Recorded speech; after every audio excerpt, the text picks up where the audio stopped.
You know that you always can talk impossible.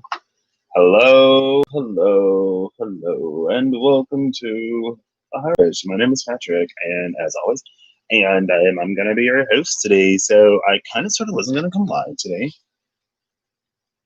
not for any particular reason. Girl, I felt like sleeping in today, so I slept in today. My dream last night was not bad. A lot less contention. The conflict has been de-escalating. That was a bad one. But I'm stuck on my feet today. I'm doing another one of these, and I was like, I kind of want to do these like once a week, and I don't want to use the SK2, so I'm using the the complete opposite. I know it's a slightly awkward angle, but you know, I am positioned at the foot of my bed. I'm gonna get a bigger room soon. I'm gonna have multiple rooms soon, so I guess that's not necessarily the issue. Anyway, I went for the Spencers, the novelty cards. I'm doing my foot soaking today. I was like, well, since I'm releasing some patches in myself anyway, might as well release some stuff for the collective as well. And let's see. I want a card of karma. Give me a karmic card, just one, so I can release it. Something releasable, you know, not just straight up nasty stuff. Let me see if anything will fall out. Like, no, what are you doing? I'll give it 3 more. If nothing falls out, we'll move on. Okay, well. Oh, that's not a kitten, is it? Bottom of the deck is the 6 of Wands gone. I see the 6 of Wands. Excuse the lighting, y'all. I see this card so often. And I'm not on OBS today, so I can't dynamically adjust the brightness and stuff. So but if I set it there, y'all kind of be able to see. I wish I had little somethings to like pop these up a little bit, just a little bit, you know. And then is this the Queen of Cups Gorgon? I mean, this is perfect. So what we need to release, and then the Queen of Swords was behind that 6 of Wands. I feel like this is us. It almost feels like, what is that? Like the broken bird syndrome. For people who are empaths, it's like partially you attract people to use you because it's one of the journeys of an empath. But also there's a part of you that maybe likes putting people, or likes feeling like you're putting people back together.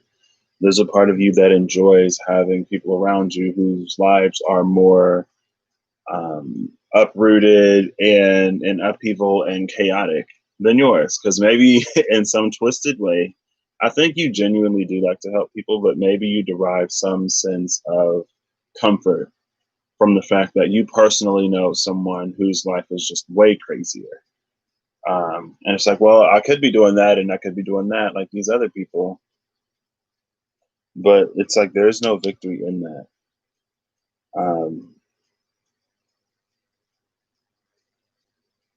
Yeah, like this is it's broken bird syndrome, where you continuously go after people who you think you can fix or who you think need your fixing. And it's not that we can't do that, but this is something that we need to release, right? Because if those are the people you surround yourselves with, you may never really find someone who can pour into you. It's often people like this who will say stuff like, you know, I'm so nice and I'm so kind and I'm so generous and I help everybody else. Well, where's someone who will help me? And then the question will be, well, why are you not going after people who can express that level of reciprocity? Now, the 7 of Cups, Nessie, is coming out. And the 7 of Cups is all about options, right? And Nessie is that thing. This is about, again, in this deck, not this one particularly, but it's about the illusion of options and the illusion of choice. It's like you can be doing this with different kinds of people, but if you really think about it, a lot of the people in your circle or a lot of the people that you are sort of emotionally attached to could, again, be these people who like these broken birds. It doesn't have to be the same story. It doesn't have to be the same struggle. But in one way or another, you feel like they all need you deeply. You feel like they won't be able to survive without you because you've done so much for them or whatnot. And again, like helping people is fine. Helping people is amazing. Helping people is great. But there needs to be an element of reciprocity, right? So if you're helping someone, they should also be able to help you in some way and help you in some way that is substantial to you, right? Help you in a way that leaves you actually feeling fulfilled. And then the chariot, the centaur came out. So this is also Sagittarian energy. Maybe it's time to move away because y'all know, okay, not y'all know, but Sagittarius is love to be free and they don't necessarily like to be tied down. But if they find an area that they like, I don't think they would mind. As long as they're given certain like liberties, I don't think they would mind being tied down. But honestly, with this being the chariot, I don't know why I keep saying chariot. With this being the chariot and like a centaur, which is again Sagittarius, I think it's time for you to like quickly just like evacuate the premises. If you don't, let's see. I want like 2 cards over here, please. If you stay, this is something that you need to release, by the way, that we as a collective need to release. Maybe as empaths or as people who care about people that we don't necessarily societally have to care for, right? So it's like a lot of people could be tied to family in some way that they don't like, but this is more about like selected family, friends. Yeah, friends that have become like selected family and stuff like that. I guess it could also include family. Okay, I'll give you 3 more, and then I'll just pick. They said just pick. Okay, so we'll do this one and this one. And then if you go, the only card needed. Oh, it's on the side. I'll leave it on the side.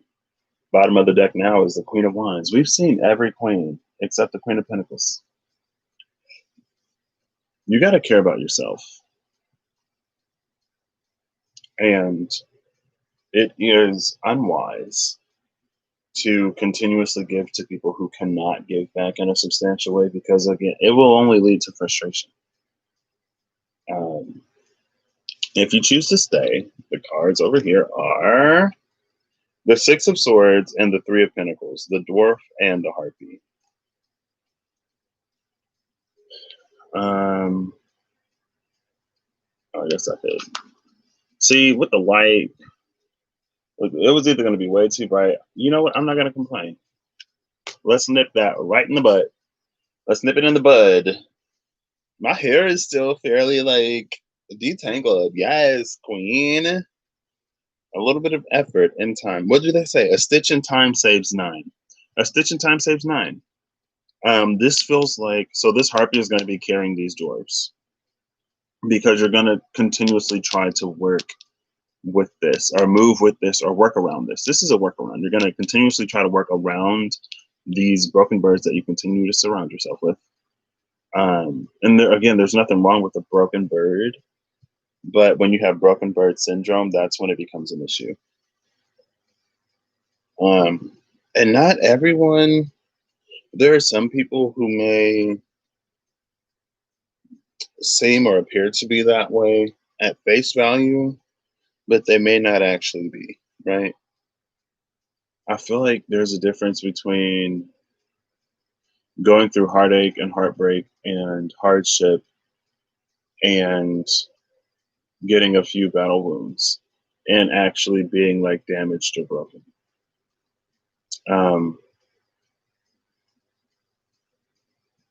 And in reality, it's like people can help us heal, but no one can heal us. All they can do is assist, right? But anyway, it's like this harpy is carrying these dwarves, and at a certain point, she's just going to drop them because either they're going to get too heavy, she's going to get tired, or her claws are going to slip, her tongues are going to slip, or something, and the dwarf is going to fall. So it's like, even if you stay in this situation, you're going to be called out of it regardless. But if you come out of it when you choose to, rather than when it's forced to happen, it's like you stand a little bit taller with that Queen of Wands at the bottom of the deck. You're a little bit more, fiery, a little bit more hot. You sort of like don't have to get an additional lesson after that one to get it as fully, right?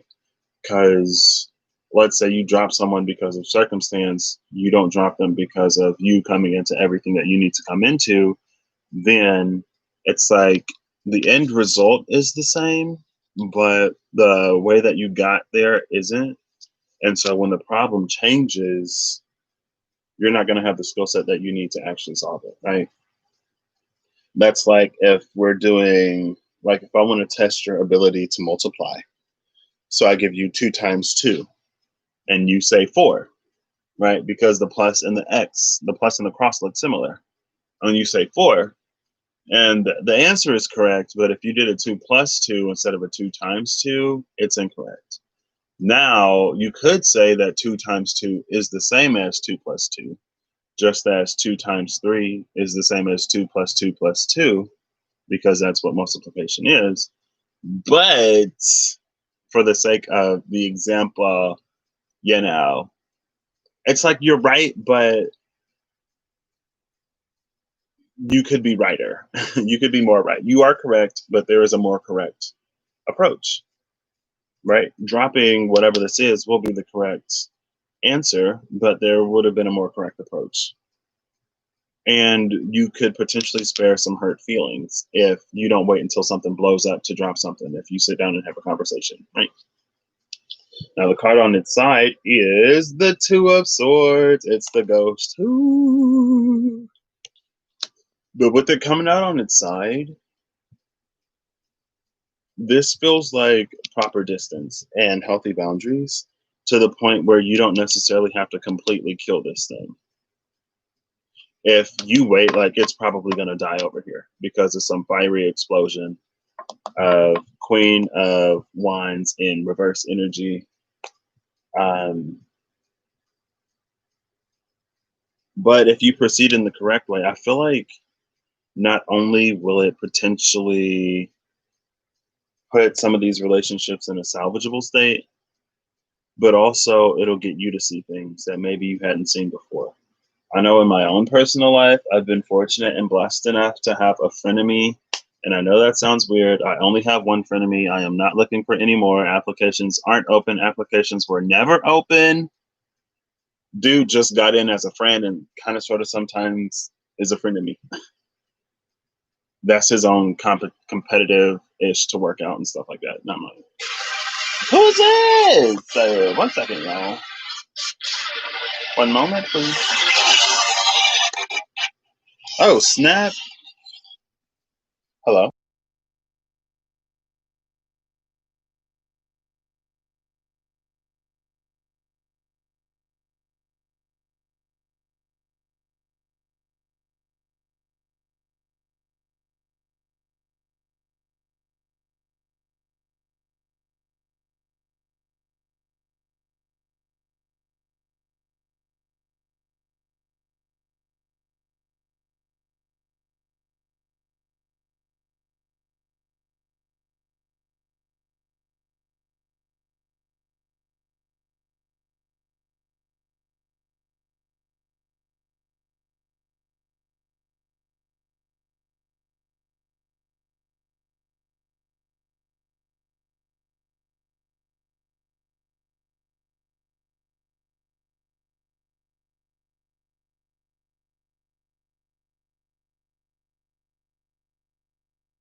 Okay, that was my grandma. That was my grams. My mama.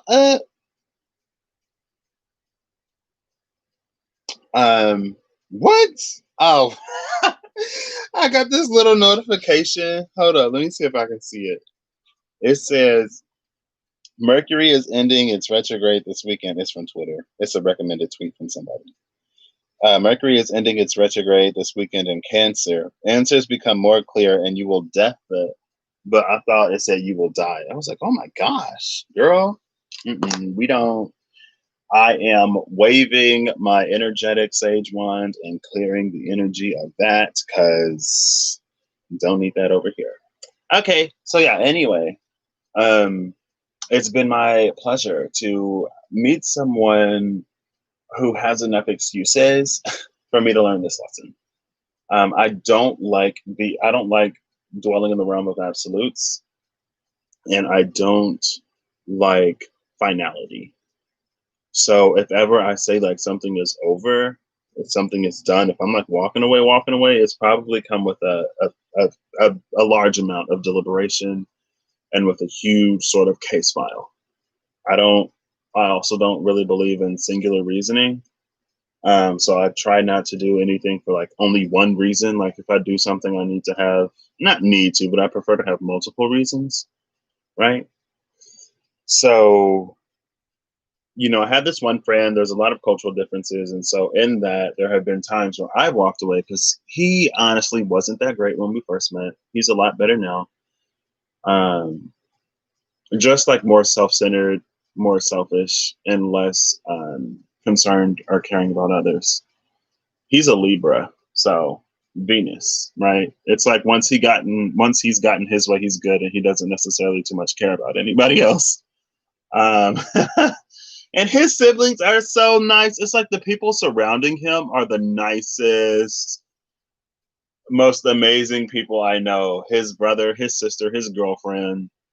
And then I look at him and I'm like, wow, but I guess if I look at myself, I'm also pretty cool. So I fell for the same thing. It's that Libra, it's that Venus in it. Man, she a little trickster sometimes. Anyway, but he was one of the first people I actually, probably the first person, and I met him in 2016. It's been 4 years now. Wow, we should have a little friend anniversary thing. That would be cool. I mean, I guess we went to London in 2018, but anyway, um, he's the first person I went back to, and in doing so, it kind of taught me how quick I am to not necessarily how quick I am, but how I can be kind of sort of obstinate.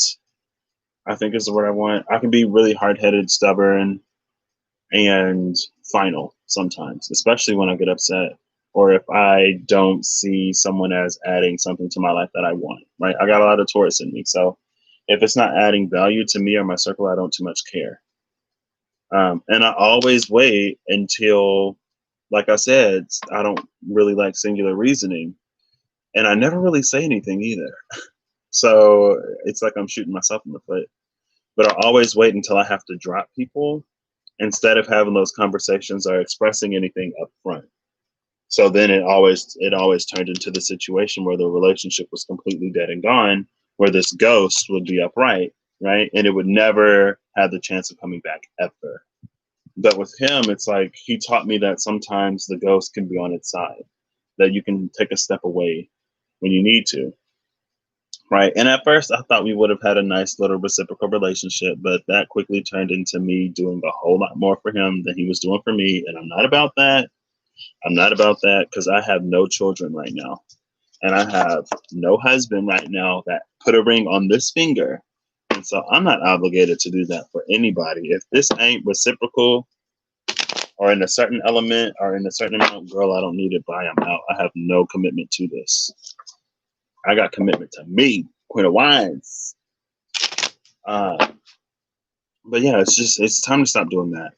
And if you learn how to do it when you can, it puts you in a space again, or not again, but it puts you in a space to be able to reflect back really on the role that you've played in these situations when you don't wait until they completely fall apart and blow up, right? When you step away in the time that you need to, then you can begin to really see the lessons because the ending isn't as fiery. It's not as explosive.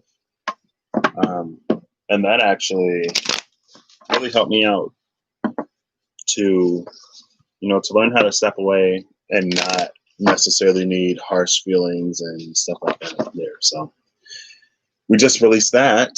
I'm going to move my feet around to get the coolness back in the water. Okay.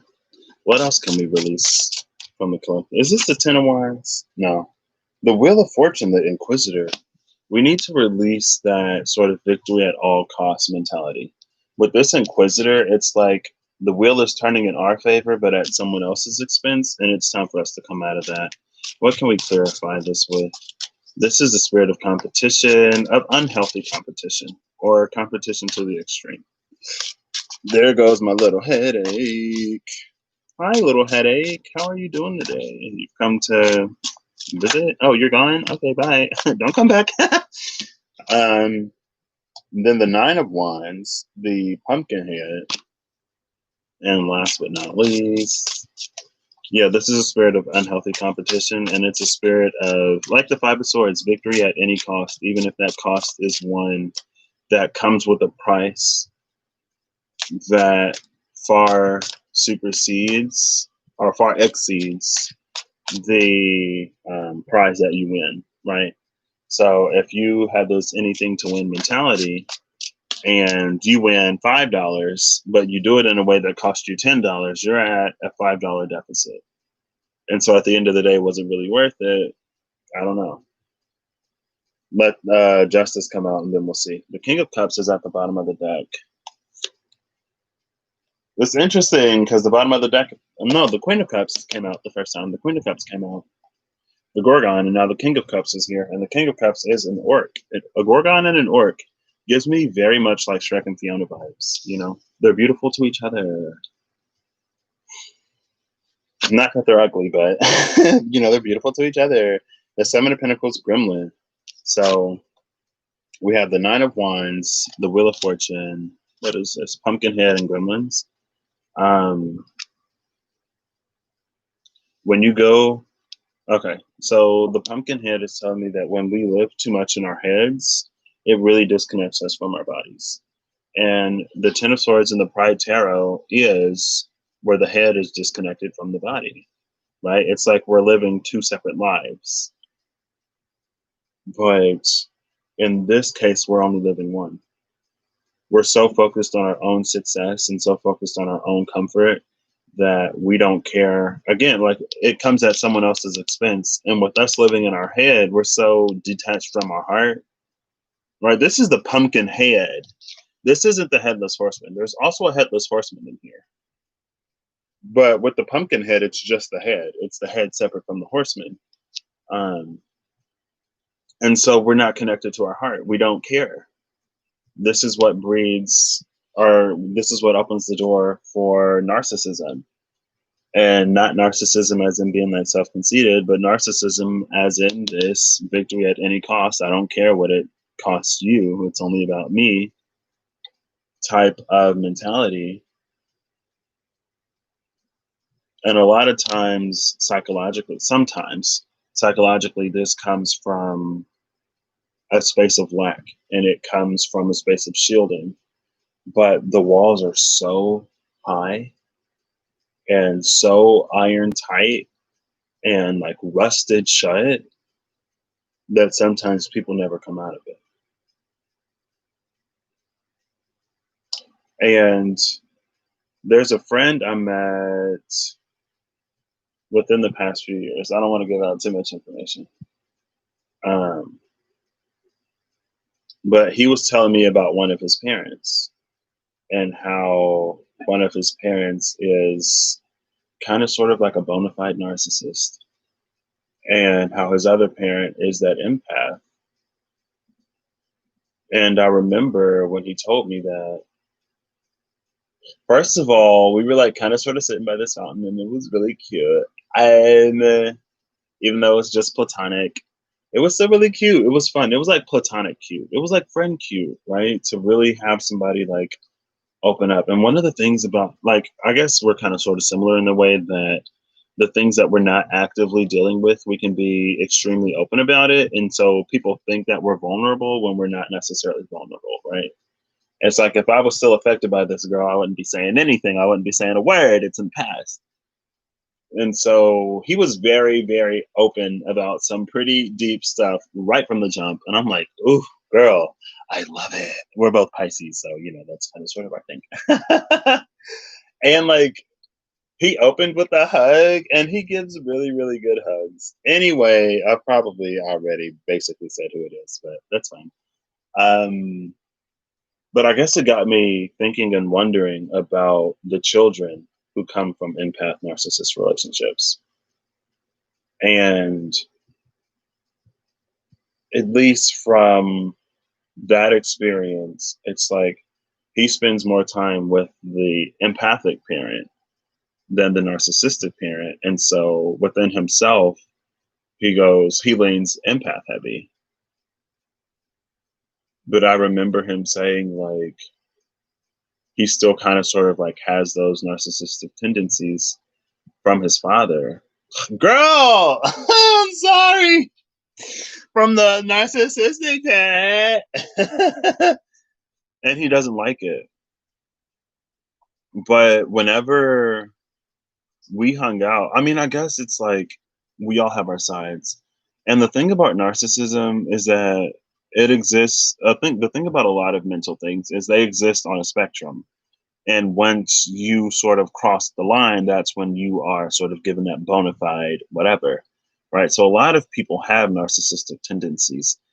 And self preservation, we need just as much as we need senses of collaboration because just like the broken bird person, if you don't have a healthy amount of self preservation, you're going to, oh my gosh, that was the empath. This is the narcissist. But this isn't a complete, no, I'm not going to say that because this is completely different. This is unrelated. It's possible for someone to experience or have ties to both of these energies, but this is not a direct tie to the previous one. So I take that back. Forget I said that. Anyway, um, but like that, the person who likes to fix people, if you don't have a sense of self preservation, if you don't have a sense of caring about yourself enough to not constantly get used by people, it leaves you drained and it leaves you burned out and it leaves you a little spiteful, maybe. And that's not healthy either. It's about a healthy balance between the two. And so we all have those tendencies. And I only saw one side of him for the most part. So I didn't necessarily see that super whatever side of him, but I know that that was something that he thought about. But one of the things that I immediately was attracted to about him was that in that moment, I was still going through my work, right? We met up like in person, we met up at the same time I was starting work. And so that was like the beginning of me taking all of the peace and harmony that I had cultivated, right? Because it's not necessarily about being separate, at least not for me. For some people, it might be. I don't know. Um, I don't know why I'm talking about that.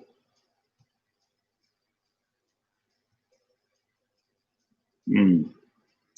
But yeah, so we both met. We were both going through growth, self growth, and that's one of the first things that really. I mean, I guess I was already talking to him for like a month before we met up, or it wasn't like a month. It was like 2 to 3 weeks, 2 to 3 to 4 weeks before we met up.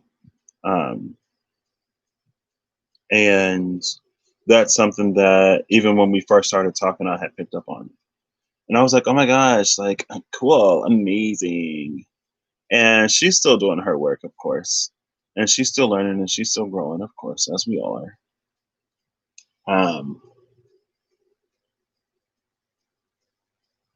but yeah, it was just interesting to see and hear someone going through their own stuff. And that's it. Like that's when I started thinking it's kind of not like Voldemort, but they say Voldemort is Voldemort because he is the child of a union under a love spell or something like that, or a love potion or something. Like someone interfered with love, had a baby, and it was Voldemort, and that's the reason why he turned out the way he did. Because there are consequences to taking. There are consequences to stealing what should naturally be given sometimes. And I guess likewise, there will be consequences, and that's what I was talking about. It may come with a price that far exceeds the amount that you get in reward. There is a price to manipulating and taking something that should be freely given. And sometimes you incur the price, but also it affects your line. Because, I mean, when you have children, they inherit some things from you, regardless of if they ask for it or not. I think the point here would be to understand that that is a part of you that you inherited, but it's not you. And so it's almost like if you inherit the debt of your parents, it comes at a reduced price because you didn't commit the act itself.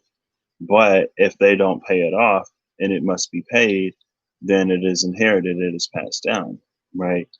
Now, depending on how far into the energy you go, then you could do something that would then have you incur a debt that matches or exceeds the difference between what you're born with and what they had, and then it's like that's when we sort of carry it on full price, even though it's kind of sort of supposed to diminish over time.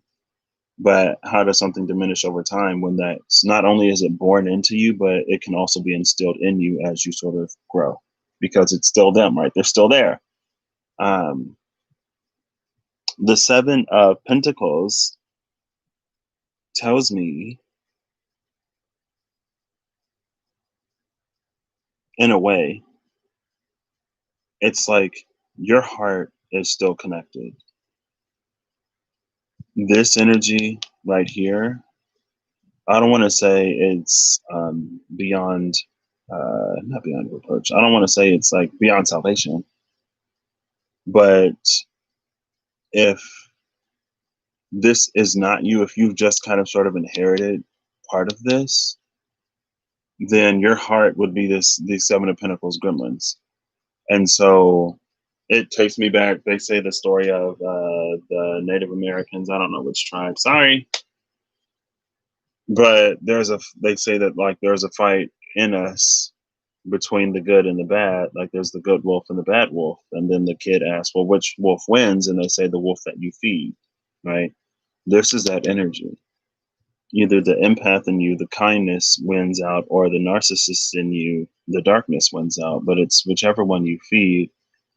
And it's to learn how to leverage that so that you can turn what some would call a curse into a blessing. And sometimes a curse is only a curse until we understand how to use it. And not how to use it in ways, again, that would bring further curses upon us, but how to leverage it, how to manage it, right? How to let it drive you or inspire you, rather in a positive way or in a counter positive way, right? The counter positive being, I don't want to be that. So it inspires you to be different.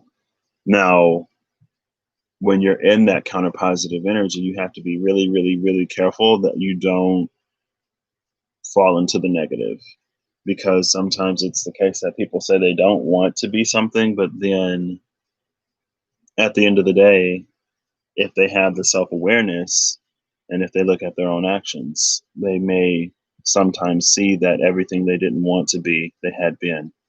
They just didn't realize it. But anyway, with this being the pumpkin head, someone is so far removed from their heart that they don't even care that whatever they're doing comes at the expense of someone else. And that's why I went full like narcissist, whatever. But the King of Cups is also at the bottom of the deck. with this Seven of Pentacles. And so court cards can be, they're people, right? The King of Cups is also associated with scorpionic energy. So this could be a person or you. This could be a person awakening it within you, either in that productive or in that counterproductive way. That whose care or attention or compassion for you serves as a catalyst for that self-awareness, and then subsequently for that transformation, right? Someone who kind of shows you in a way that no one else necessarily did the role that you play, right? And it kind of sort of, in some ways, it's kind of sort of echoing that Six of Swords with Three of Pentacles energy, trying to move forward, but also trying to carry something that isn't necessarily beneficial, versus that Two of Swords on its side energy, where you're a little bit more decisive. And since you are decisive, or since something happens in a very decided way, it makes it easier to tell it makes it easier to weigh out the pros and cons on both sides of the equation, right? Because you didn't do that thing where you're trying to force something to work to the point where it absolutely doesn't work. And then once that harpy drops that dwarf, it's like, that's because the cons far outweigh the pros. And when you go that far, it's hard to see the cons on your side of the equation because you're more focused on the cons on the other side, right? And so it's like something came that was that Chariot Centaur energy that caused you to look back and reflect on yourself in a way that can truly liberate you and free you from the patterns that you were in before. And it all comes in a very loving, kind, and compassionate way. This could also be spirit. It could be someone connected to spirit or someone sent by spirit, right? But again, with the Seven of Pentacles, I don't think I feel there's a heavy inheritance energy. At first, this is kind of sort of just like capitalism in general that we need to release. It's not like benefiting and profiteering off of the misfortune, exploitation, or misery of others, right? We need to introduce a little bit more heart, but also at the same time, with this card coming out, I feel like it takes it a step further. That makes it a little more personal, where this is a little more societal and business. But at the same time, there are companies, there are businesses that are becoming more conscious because more and more people are becoming conscious. And some of those people are people and positions of authority in these companies, or people who are establishing new companies, right? Where the old ones will fall. So it's still collective. But yeah, with the Seven of Pentacles, it's about what we tend to more so than what we're born with. And sometimes we need to see ourselves in a certain way to really understand the impact of our actions and how we got there, even if the lens that we see ourselves with is not completely accurate. Because that's kind of sort of, it's kind of sort of the method of transformation, but it's also kind of sort of the blowback from whatever this is. And so I kind of want to timestamp these. Hold up. Where my phone is? Where my phone is? I'll say this one started at like 20 minutes. Just in case.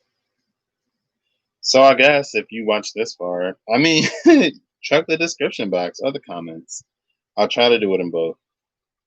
This video probably won't be published until tomorrow because for whatever reason, it seems like it takes like 24 hours for my videos to publish, no matter how short they are sometimes. And I'm like, I don't know. I don't understand why it takes this long. But at the same time, all things in their time. So, Inquisitor, I'll say 20 minutes. 20 minutes, and then I'll keep track as I move forward, if I remember. So remind me as I move forward, and that will help me. But yeah, the one that you tend to grows, and that sometimes we see ourselves with a filter that is a little bit darker than what we actually are, but that's to get us to see the gravity of whatever the situation is. But again, it's not like there is also good to us.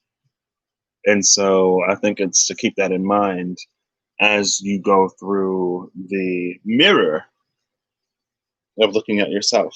It's like it's almost like with this King of Swords Scorpionic, this King of Cups Scorpionic energy. It's almost like you met a mirror and you kind of sort of did that thing that you always do, but something was different about this person. And at the moment, at the height of your underlying narcissistic tendencies flaring up, it's like they pulled you into the mirror and they stepped out of the mirror. Or when this came apart, yeah, it was like right before it flared up, or right after it flared up, or as they were flaring up, the narcissistic tendencies, they pulled you into the mirror and they stepped out of the mirror. And in this mirror world, everything echoes back and everything bounces back and everything reflects back to you.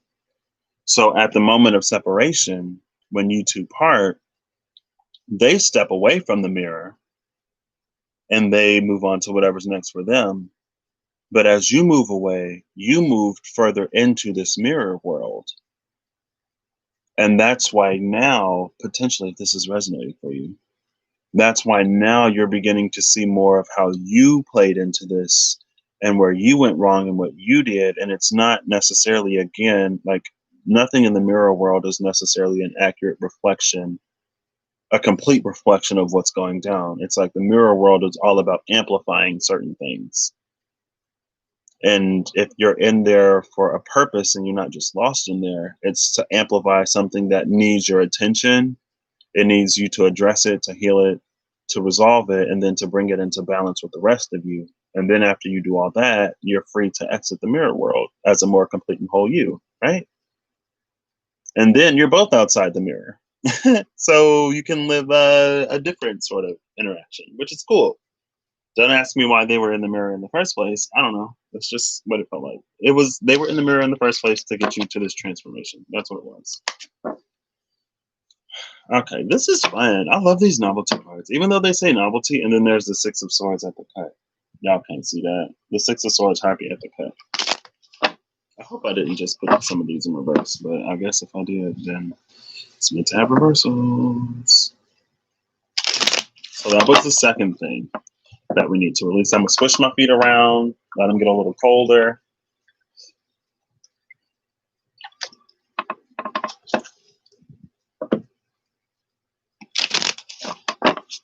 And I guess this is kind of sort of masculine focused. I don't have, well, I guess never mind, because it is kind of hot in my room.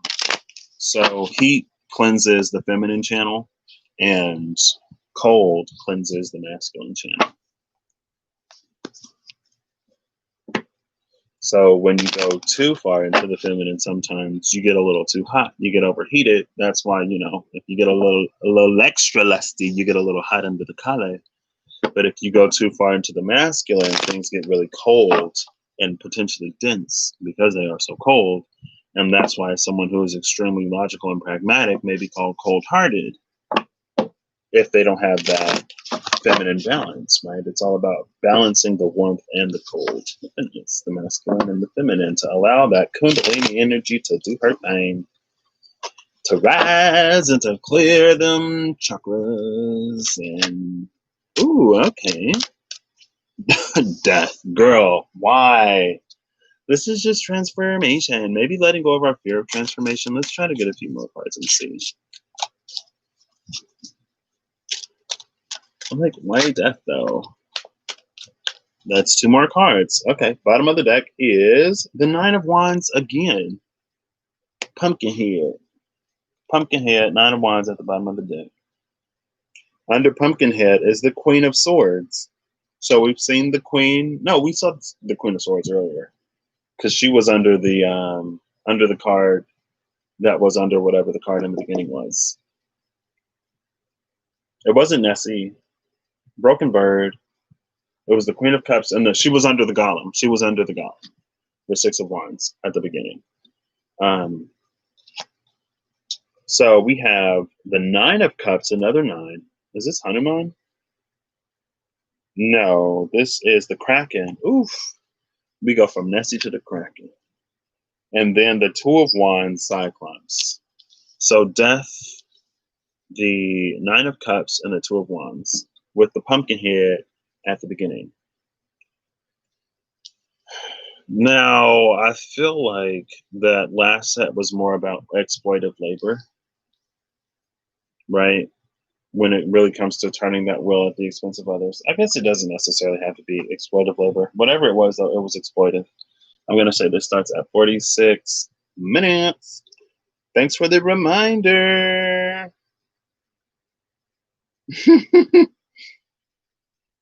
Nice. So, death. This is about transformation. This is, again, something that we need to release. Something that I'm helping the collective release. Right? I'm doing my little foot soaking meditation, which is all about releasing little catches that build up in our system throughout the day that had the potential to go unaddressed. Let's see if I can actually, even though it looks weird on the table, it looks like it's lined up a little bit more on the screen. It's a wider lens, y'all. So I don't know. It is what it is. I'll just put this right here so y'all can see it. That's the bottom of the deck. And it's this. Oh, well, now it's upside down. Bouncing off the ceiling. Now it's in reverse. Hey, I'll take it. I'll leave it. I'll leave Pumpkinhead in reverse. Pumpkinhead is in reverse now. So this may be coming out of the last thing now that Pumpkinhead is in reverse. And that's what this death is. Again, the King of Cups that brought you that scorpionic energy. Maybe this is us in the mirror worlds. The Nine of Cups and the Two of Wands. So in the Nine of Cups and the Two of Wands, we kind of sort of see the things that we want. We see the things that we desired, past, present, and future. But we're more so focused on the past right now. And the past that is so recent, it can be right now. Because as I say right now, when you hear it, it's already in the past because the now moment has already proceeded into the next. So in the distant to recent past, in the past, right? And the past is everything that's not the future because now is a moment that exists outside of time. So everything that's not the future is the past. Again, because now is a moment that exists outside of time. So it's getting you or us to look at the way that we went about things in the past. It's getting us to look at the things that we desired in the past and the actions that we took to get it. Because the Two of Wands is the beginning. It's the embarkation. Is that a word? Let's ask Siri. Hey Siri, define embarkation. Embark means go on board a ship, aircraft, or other vehicle. Begin a course of action, especially one that is important or demanding. Embarkation. It came up embarkation, but then hold on, wait. Let me make sure this don't go to my home screen because I don't want that to happen. It come up embarkation. It say embarkation, but he only said embark, girl. So it is a word. I thought it was. That's the embarkation energy, right? But this is also the Cyclops. So we had a very singular vision when it came to the way we embarked upon the things that we wanted in the past. And with only one eye, you don't really get depth perception. So you can't really see how, or maybe in the past, you didn't really see how the actions that you chose to take had consequences that would ripple out from the specific course that you chose, right? And it's almost like you have these it's like the fluid is so dense And these 9 of cups, the fluid is so dense, or the water in the cups were so dense, was so dense, or so not not viscous, because yeah, the fluid was so viscous, it was so thick, like honey instead of fluid water, that whenever you shook the cup, the fluid inside didn't necessarily shake that much. And so with this unilateral vision that lacked depth, you didn't see how much you didn't see all of the ramifications of your actions. I'll just say it that way. You didn't see all of it. And it wasn't until you get pulled into this mirror realm to cause this transformation that you really begin to think about the role that you played in these situations in the past. And with this Kraken, it may kind of sort of be pulling you under. Because again, this is the past, but this transformation is happening to prepare you for the future. And so it almost feels like you are in this space. It almost feels like it feels like this because the thing that you have manifested is so great that we have this 9 of Wands coming out. Temperance, oh my gosh, I love it. We have this 9 of Wands coming out to balance this 9 of Cups. And so again, with this pumpkin head in reverse, it's the body coming back alive. It's the heart coming back online. And so part of it is going to be the loosening of the fluid in these cups. And so as the mirror world takes you back through everything that you've done in the past, the fluid inside these cups are going to begin to shake and move a little bit more than they did in the past. And again, it may be putting a filter on something for you to see it a certain way, for you to learn a certain thing. It is not necessarily accurate. It is intended to show you something. And sometimes when there's something that you don't see, it has to be magnified so that you can see it. But it's magnified so you can go through this transformation. It is not magnified so you can beat yourself up, get swept under it. It's like this Kraken is not as big as it looks. But in order for you to claim what it is you truly desire, you need to see it as this big. I feel like it makes sense, but I don't really know how else to explain it. Because that, like, the whole gosh darn death card came out. And he has no, like, you see how every other card has like a title on it or whatever. Like his title is just straight up death. Like that's it. So it's important, but it's not as big as it looks.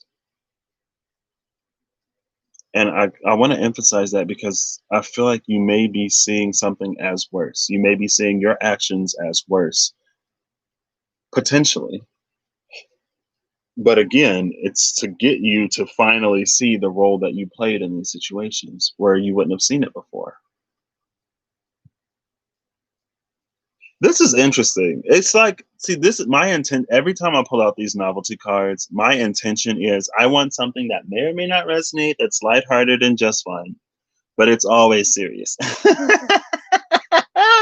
It always is, which is cool. I love them because they do that. This is low key one of my favorite decks. I think a lot of my decks are low key one of my favorites. Except a handful, but we're not going to get into that one in particular because I'm finding the use for it, which is amazing. That's like my Gerber deck. I call it my Gerber deck now, and it's the Mystic Mondays. Anyway, that's what these mirrors are about. And it's like, it's not a spell, but the realm of mirrors will spit you out after you've seen what it is you need to see. It'll spit you out. It'll reject you because you don't need it anymore. And it almost feels like it comes after the space of a breakdown. and not like a completely mental breakdown, but to the point where maybe there's something that you're beginning to see. Maybe you're beginning to see your role or your part in something in some way that is so different than how you initially felt it or approached that space that it really has you questioning everything. And you could potentially be finally realizing that you didn't really have the depth of vision to see that the way you went about something was counterproductive to what you actually wanted to happen. Potentially. We gonna move on. I mean, that is everything. That's everything. So, yeah, that was fun. That was cute. That was interesting. Let's see. Let me switch my feet around again. Get that cold moving. It's getting less and less cold as we proceed. So, I don't know how much longer. You know. Hopefully, we started with the most pertinent stuff first. I wish I could Oh, well, I just did it. I was gonna say I wish I could sit up a little straighter. But well, that was an interesting shuffle. Can y'all see me shuffling back here? That was a better one. I'm glad it came out better when I moved closer to the camera because that would have been embarrassing. That ain't bad. That ain't bad.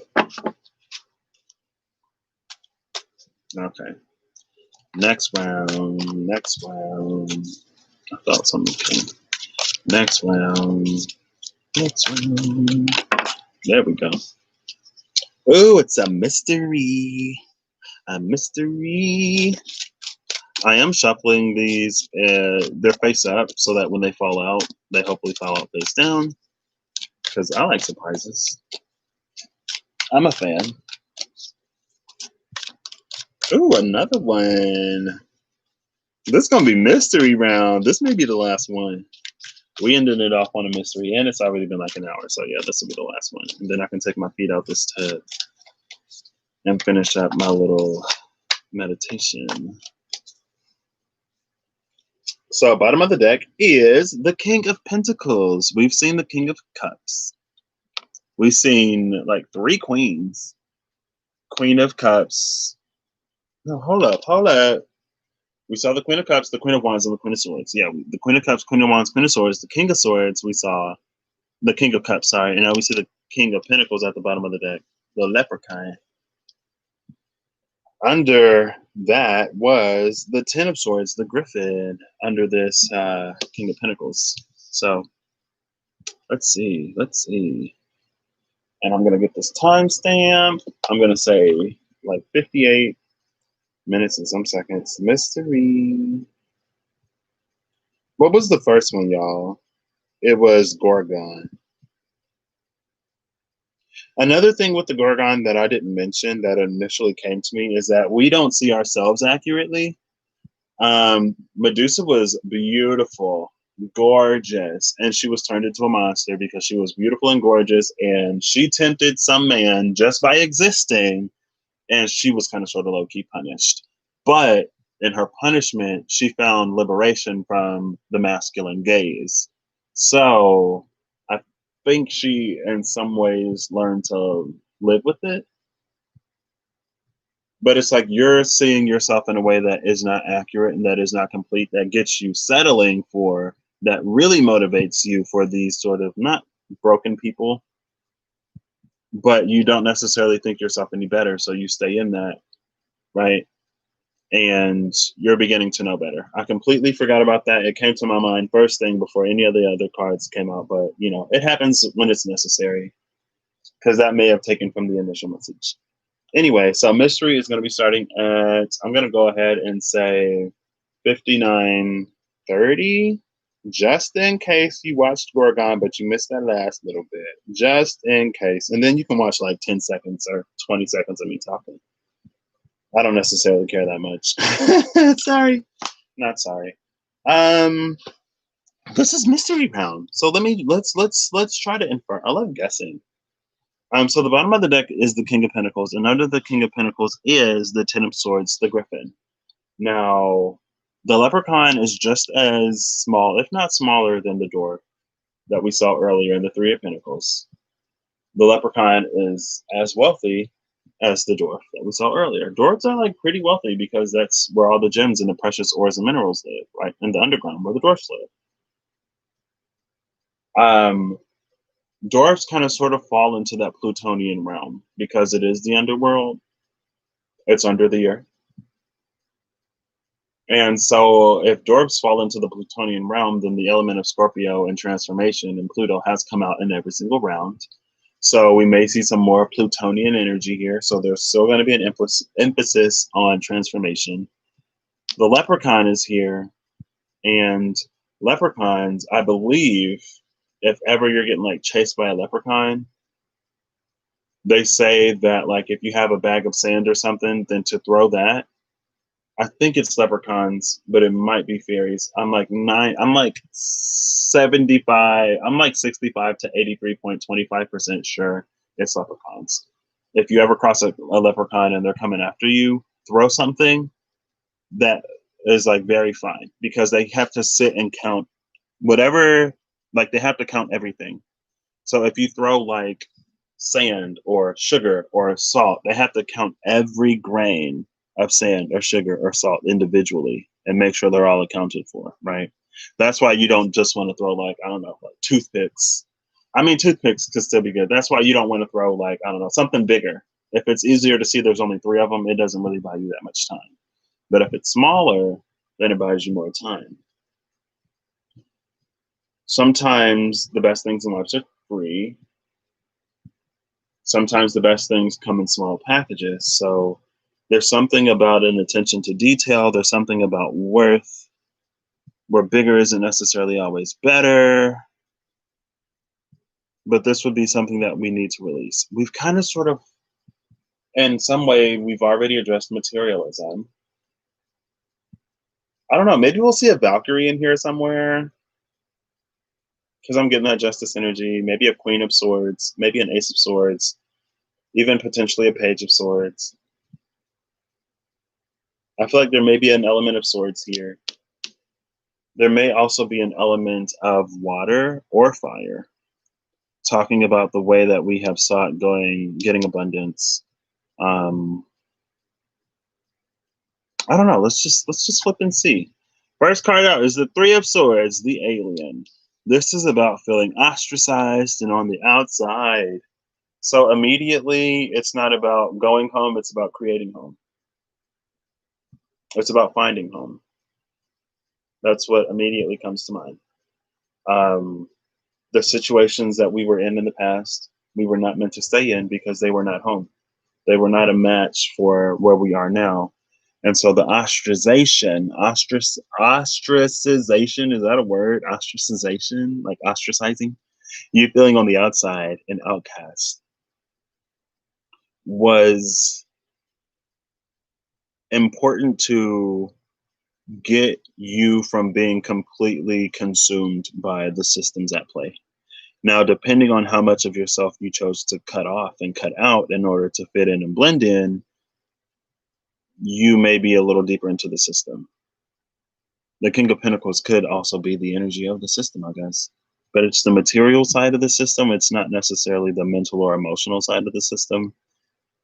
So this would be like the things side, like getting caught up in like big cars, big houses, fancy this, fancy that, opulence, right? Crossing the realm of abundance and entering the realms of opulence, which is a little bit more excessive and a little bit more necessary. But, to each their own. We also have the High Priestess, who is the fortune teller. So, yeah, something about you knew that it's like you didn't fit in for a reason. The High Priestess, though, just tells me that you knew that you would never fit in as you were. I don't know if you necessarily knew why it was, but the high priestess is telling me that you knew that no matter what you did, you wouldn't fit in as you were. I'm kind of sort of getting the feeling that we chose to try to fit in where we didn't fit in. This is immediately, it's taking me back to the story I did on my Legacy channel about the tree with the colors and the snake that found it.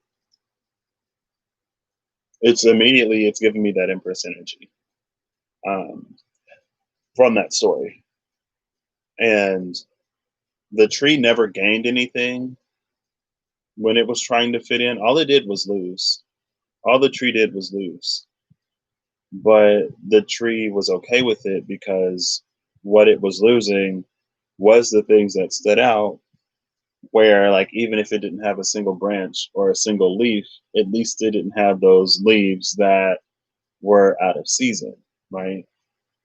And the tree thought it was better to be leafless year round than it was to have leaves out of season year round.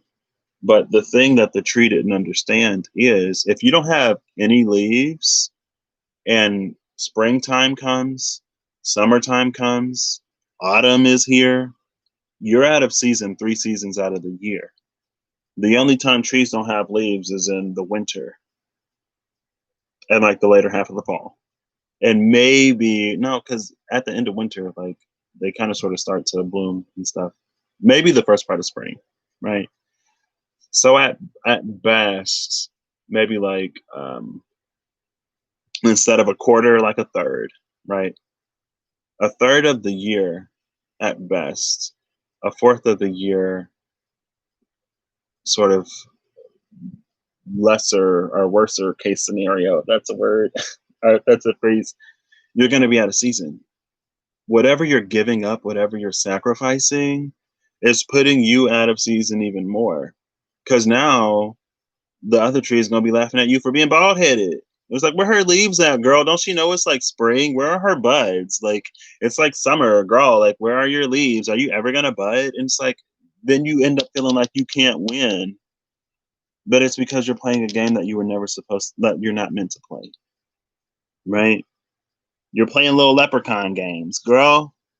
Where that pot of gold at the end of the rainbow is an illusion. It's like a mirage, right? All the colors come together at the end of the rainbow and it looks like gold, but it also looks like black because all of the colors together are black. When it comes to no, when it comes to pigment, all of the colors together are black. When it comes to light, all the colors together are white. So I don't know. I'm already confused just trying to think about it. At the end of the rainbow is that space between light and pigment. Is the space between shining and it's the space between transmission and absorption, right? Pigments absorb, lights transmit, and at the end of the rainbow is that in between space where what is white can be black and what is black can be white, and then you get a little bit of gold in there, and then your eyes just see it as a pot of gold. When in reality, it's all an illusion, girl. Ain't none of it real. Then we get this whole gosh darn world card with the Ouroboros. The world maybe pretends the space that we're going to be coming in after all of this is over. This is High Priestess energy that this is High Priestess energy whose perception was skewed because of the Three of Swords, heartbreak and alienation, and subsequent maybe potentially isolation. That got you focused more in this than focused on the fact that one day you would be in a space where you get to choose who you surround yourself with, where you can choose to surround yourself with people that don't make you feel alienated and isolated, right?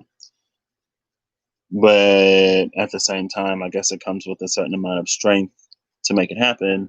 Sometimes it doesn't just happen on its own. But the world card is kind of sort of a whole new world where you become more of the norm, right? Especially if you're like that sort of empathic type of person who's like, I don't understand why people hurt each other. And why people hurt animals and why people pollute oceans and stuff like that. Like, I don't get it. How are people so cruel and self-absorbed and self-centered and all of this? Like, if you were that type of person, then maybe you're going to be coming into a world where that's sort of less the case. You know what I mean?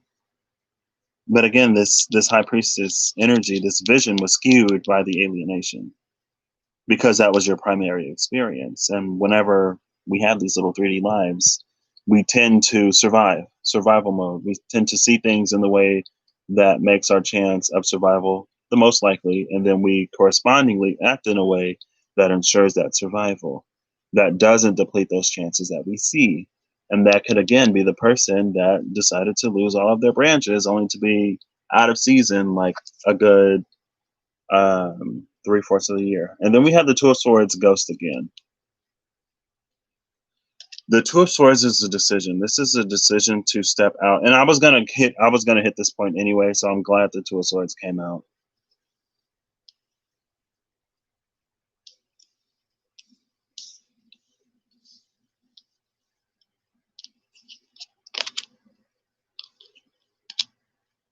It's this. It's kind of sort of like a star a little bit, but you know. The Two of Swords is the decision between the old world King of Pentacles and this new world Ouroboros. Now the Ouroboros bites its own tail. And the Ouroboros biting its own tail could be if you never elevate your intuition, if you never elevate your high priestess energy from this alienation energy, if you never release yourself enough from the past and your past experience, it's like you're going to be stuck in survival mode instead of thrival mode. And thrival mode is going to get you a lot closer to this new world than it will to this King of Pentacles old world. And survival mode is going to pretty much keep you stuck in that. So, you know.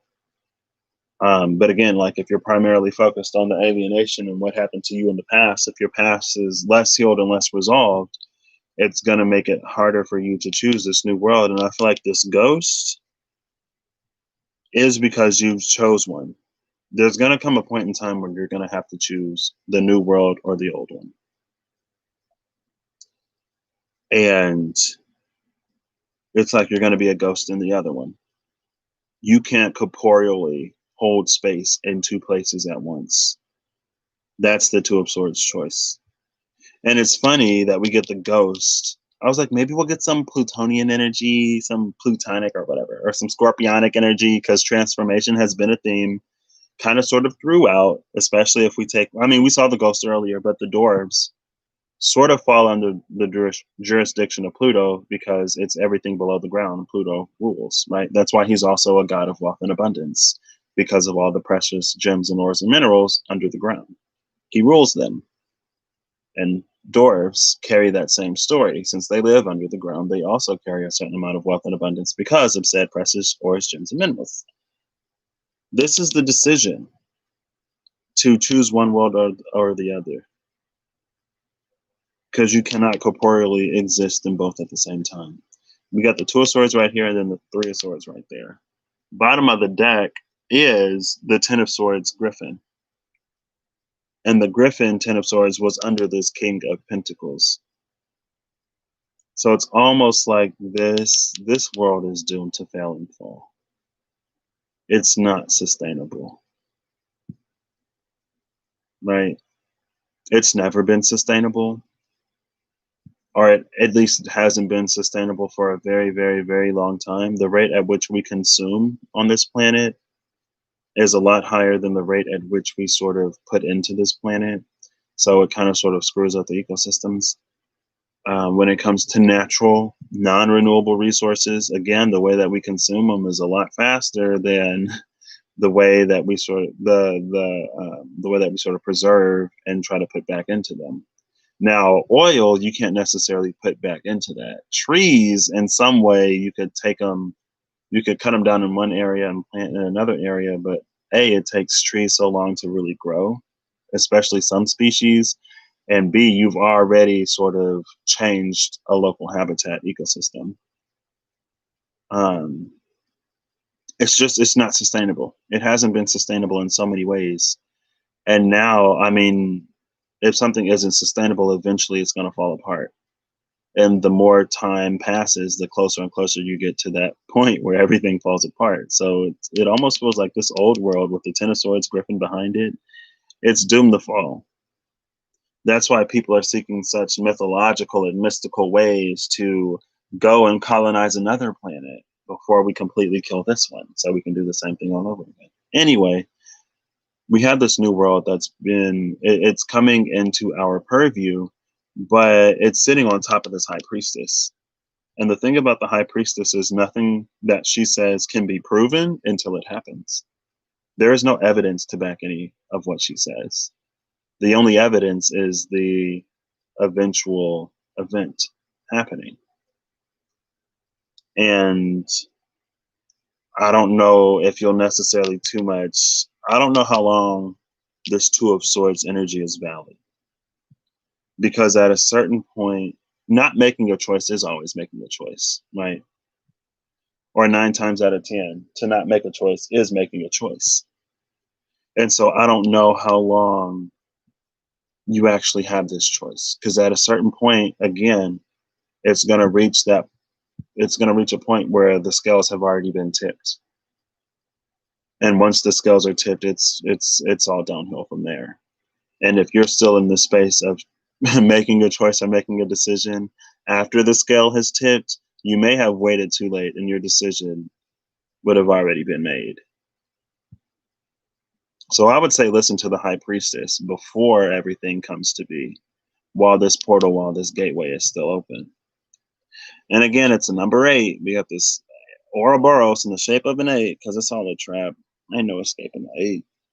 But 9 is coming. Or maybe not. It is. 9 is coming, and we're going to be taking the belt off of the 8, which actually opens us up to so much more connection and possibility.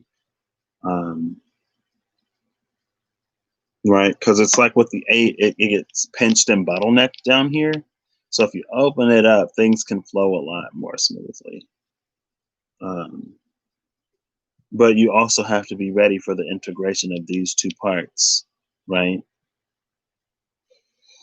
But yeah, that's what this is. So the thing to release here is everything that kept you sort of stuck and bound in the past. Because as long as you continue to live in that past energy, it's going to continue to skew the vision of this high priestess. As long as you stay in survival mode, anytime you go to the oracle, if that's the energy that you carry with you, that's the solution and the resolution she's going to give you. She's not going to give you best case scenario or better case scenario or anything to actually get to that better case of significance if you're not in the space of receiving it. Right? Because if you're not ready to receive it and she tells you how to do it, it's like it's going to fall on deaf ears. It's going to fall, it's going to fall to someone who's not going to do anything with it. Right? It's like I can give you all the money in the world, but if you never use it, it solves literally none of your problems. If you think that your problems are related to money, I can give you all the food in the world, but if you never eat it, it's not going to fill your belly. You could still die of starvation. So it's like before you go asking certain questions or looking for certain information, make sure you're in a space to actually do something with it. So yeah, release the past. This one is like kind of sort of the most difficult, I feel like, to release for some people, but you know, oh well. I ain't say it's necessarily easy, and this water is getting pretty warm. So all the cold that was in the water is now gone. So can't release nothing else in this session. This is fun. Before I even started, I was like, I should do this like once a week. But now I was like, once a week, girl, can I commit to anything? And I have been doing fairly daily uploads for kind of sort of a minute now. So I feel like pretty soon I'm gonna have more videos on this channel than my legacy channel. That's fine. I'm getting the final message now. And again, I like taking the final message to wrap up anything that needs to be wrapped up, to shuffle out the energy that I was just in, and you know, blah blah blah. Right. Some people shuffle in, sometimes you shuffle out. Final message, please. Final message. I see that strength card. There we go. Oh, it's another mystery. Bottom of the deck is the Seven of Pentacles again, Gremlins. Sometimes we don't always see immediate responses to the change that we put out. But with the Seven of Pentacles, you don't water the seed and expect it to grow the next day, right? Just keep watering the seed, and eventually you'll see the product. Ooh, the card that came out is that Centaur Chariot. So with the Chariot coming out, and with that Seven of Pentacles at the bottom of the deck, keep moving anyway. Even if you don't feel like you're getting any closer to your destination, keep moving anyway. Like they say in Meet the Robinsons, keep moving forward, dolls, and you'll get there eventually. And if you are fortunate enough and diligent enough in your moving of the forward, and you're forward of the movement, you may catch the eye of someone headed in that direction. It's like, oof, you are looking tired and sweaty. If you want to ride at least part of the way, I could take you. Hop in. You're like, oh my gosh, are you serious? Like, it was moving so slow, I thought it was literally going to take forever. It's like, no, we don't leave anyone on this road because it gets kind of sort of hot out here and it's really, really long. So, we got our scouts, we got our lookouts. And once they see someone actually making some movement, they send a truck out or a cab out, and it's free. You don't even have to pay for it. You just got to prove that you're ready to move. Now, keep in mind that if we put you on this car or in this cab, you're going to have to make sure you're looking out the window and make sure you're paying attention to the scenery as we drive by, because it's going to be a little quicker. And again, we're picking you up because we know that you're dedicated to this movement. We've seen you. There are some things that when you take it a little slower, when you sit in a little bit longer, it has a little bit longer to marinate in you. When in reality, you marinate in it. But anyway, so like, keep the same momentum. Even though you're in the car right now, keep the same momentum and determination you had. Because we may be skipping a few steps, right? You see that ravine over there? That would have taken you a while to get through, but we're driving right past it. So it's like you need to expand enough to, right? Just look at it. Look at it and imagine yourself going through that and think of what you would have learned, even though you didn't necessarily go through it firsthand. You still need that lesson. But if you're dedicated enough, you can learn as you go. Right? We don't necessarily have to sit you down and drill all this information into your head.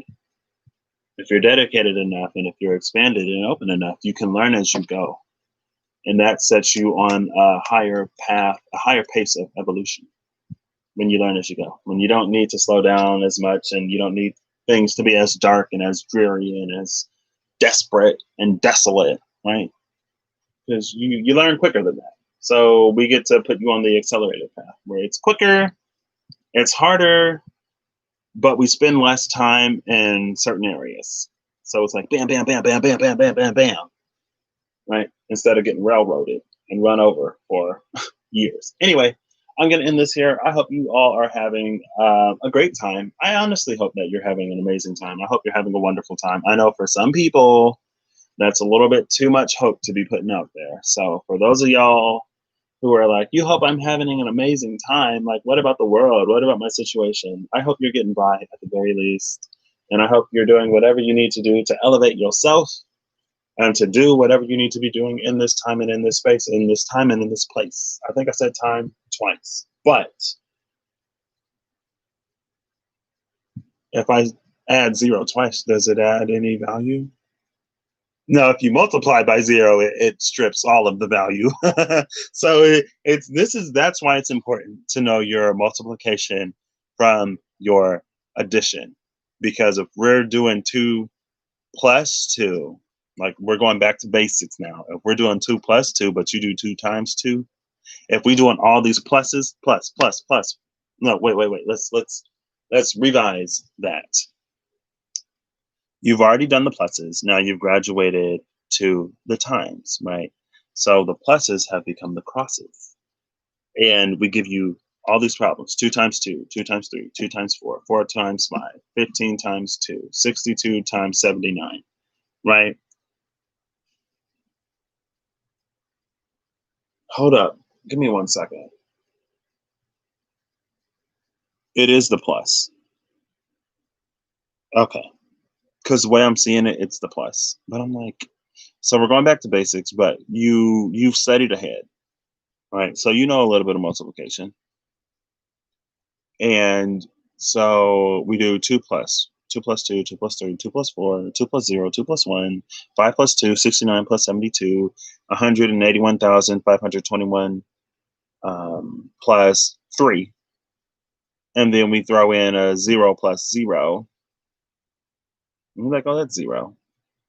Then, hold up, how am I seeing this? You're seeing all of one thing, but you're not paying attention. And so we put in a 5 plus 0. No, it's the previous example. You're doing all multiplication. You're seeing all the pluses as crosses, right? But then we throw in a plus. Okay, so yeah, previous example: 2 times 2, 2 times 3, 2 times 4, 5 times 4, 6 times 7, 39 times 45, blah, blah, blah. And then we throw in 79 plus 0. And you put 0 because you've seen so many crosses. You kind of get a little lazy. You sort of, relax a little bit too much. And you see that plus as a cross, because when you multiply by 0, it strips everything away. But when you add 0, it doesn't take anything, or it doesn't add anything either. And so where you've,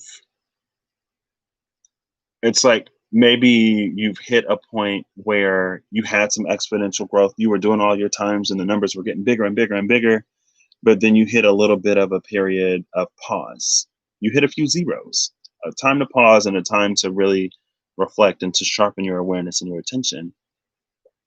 If you don't take that moment of pause as it is, sometimes, like when we fly so high and we hit a pause, or when we get a little low, it sort of really shakes us because we get in the pattern and in the momentum.